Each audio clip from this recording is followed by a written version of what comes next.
મારા સ્વાસ્થ્ય પ્રેમી, શરીરનું જે એક મહત્વનું અવયવ છે તે એટલે કે કિડની, એના માટે તો આપણે ક્યારે ધ્યાન રાખતા જ નથી.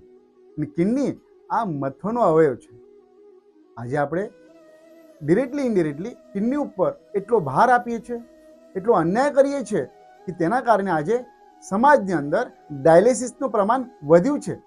હા કે ના? આપણે ઠંડુ ખાઈએ, તરત જ ગરમ ખાઈએ, વારંવાર ખાઈએ, પચીનું હોય છતાં પણ આપણે ખાઈએ, આપણે પેઇન કિલર દવા લઈએ, કારણ વગરની નાની નાની વાતોમાં આપણે દવા લઈએ, તેથી એનો ભાર કિડની લેવો પડે છે.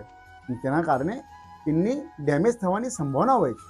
તેથી એક કિડની પછી બીજી કિડની આવી રીતે ડેમેજ થાય છે અને તેના કારણે ડાયાલિસિસનું પ્રમાણ વધે છે.